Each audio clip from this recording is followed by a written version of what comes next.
I'm often reminded that the human brain is a beautiful thing. The things that we come up with and the stupid things we do are just, it's impressive and also wonderful to see every single day. And what I want to talk about today is simply just entirely based on a TikTok that I saw that I thought was really funny and also just reminded me of a wonderful world that we know we don't really pay too much attention to, but we should pay a lot more attention to. So this video I saw was about basically just like stupid horse names, stupid racehorse names that are really funny and dumb.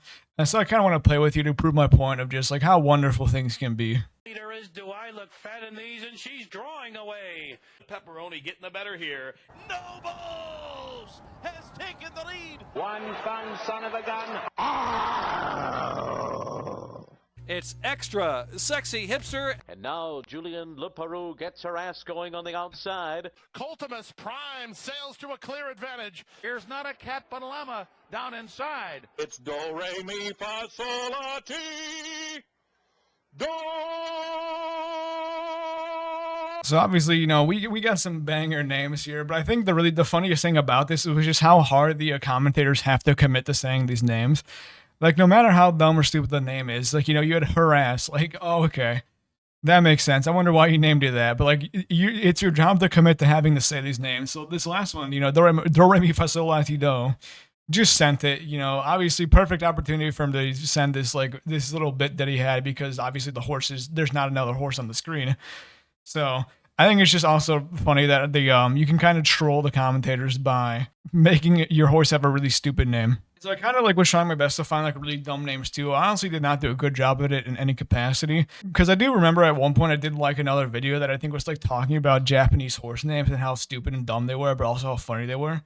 But you know, because I'm terminally online, I liked it like maybe 6 months ago. I literally couldn't, for the life of me, could not find it. So anyway, I'm just gonna like show a name or two that I found that was kind of funny, and also just like a website that I found that I, you know, would never have known existed until today.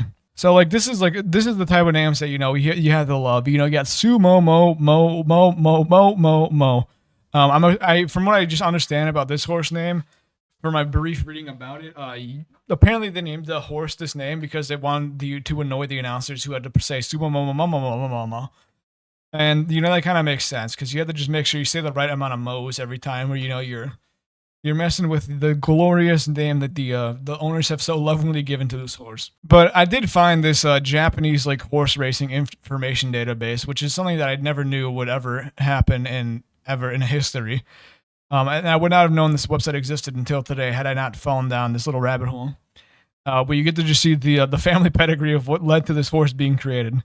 You know, you go back all the generations, like these are the parents, and then you kind of just go all the way back until you can trace it back to Secretariat, which was kind of what I was surprised. And I did look up Secretariat here just for fun. But like, apparently you can trace sumo mo mo mo mo mo mo mo all the way back to Secretariat. Like, that's crazy, you know. The way the world of horse racing is wonderful. And I think it's kind of insane too as well that you were able to find this pedigree all the way back to about like what, 6 generations behind the modern day horses. Like, I think Secretariat was in like the 1970s. So the fact that, you know, horse racing data information and horse racing like genetic pass down is this well recorded is kind of insane to me. So yeah, I mean, like, how many horses are here? This is like 32 horses that they've tracked, plus the 16, plus the 8, plus the 4, plus the 2, plus the 1. It's just, and like, I don't even think any of these names are that crazy anyway, but I'm just like in shock about how crazy how crazy accurate the records are for horse racing and horse breeding. But this is a classic one, another random horse website I found. Apparently, you know, there's a horse called Skibbity Riz. It was born like 4 years ago, basically at this point. You know, what a wonderful name. You would never have thought to have named the horse Skibbity Riz. We have a horse. We've gone from, you know, Secretariat, what a beautiful name, to Skibbity Riz in about 6 horse generations, from what I understand. You know, the horse is trying its best to. 14 starts, 1 first. Like, good job. Yeah, apparently it's won $440 this year. So good job to Skibbity Riz for winning such a grand amount of money. This is also not even updated anyway. Oh, no, never mind. It is updated. I'm stupid. Yeah, so another wonderful horse named Skibbity Riz.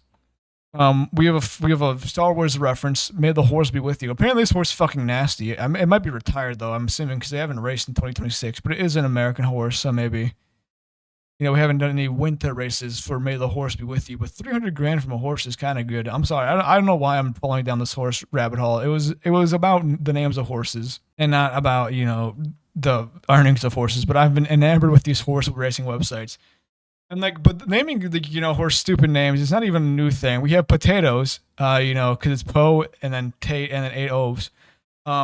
Was folded in 1773. So we have we have over 250 years of horse name shit posting that has gone under our belt. Where we've gone from potatoes to Skibbity Riz. Apparently this horse was fucking nasty. Oh my god, look at that. 40 starts, 34 wins. That's an insane record. I don't really know horse racing. I don't know if a top 3 is considered a win or a first place is a win. I have really no idea. But I don't know why horse racing is such a well-tracked industry, and the fact that you can have we can see the generations that had to go through for horses to have stupid names. And I think too, look at this. Look at you. They even have the horse pedigree for this old of a fucking horse. Look at that. You have the mom and the dad of the horse. That's crazy. I'm actually I'm so confused. I'm sorry. I've been in awe. This is just an insane rabbit hole that I found on. How do we know? How is there a Wikipedia page for the horse named Potatoes, which was bred in 1773? How is there a name of the horse for the dad of the horse?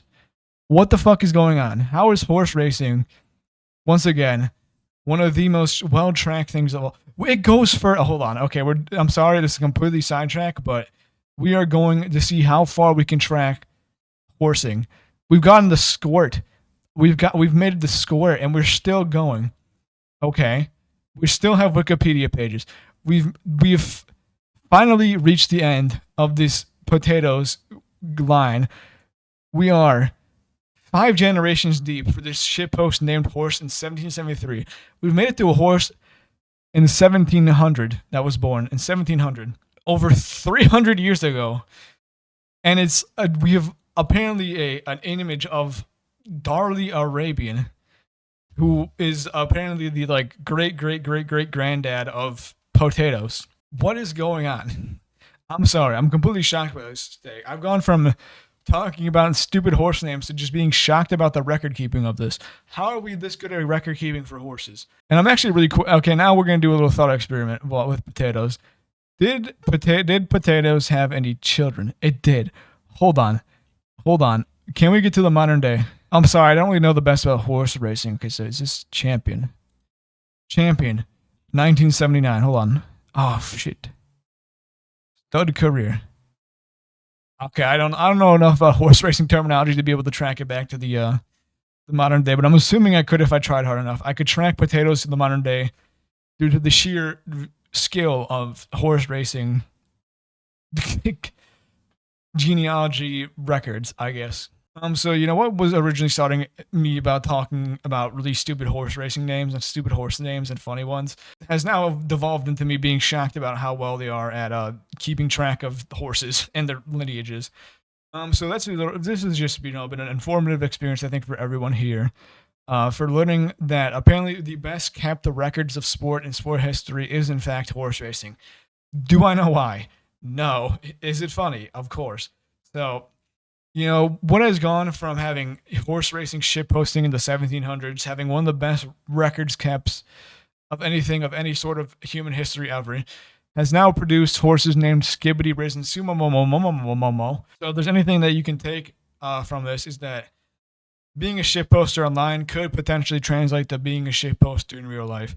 If a Skibbity toilet can become influential and to be one of the most, I guess, long-standing human sports in history, I guess, you can too leave a mark on the world with your horse names, I guess. That's kind of, there you go. That's all I got, I guess. Thank you for watching. Goodbye.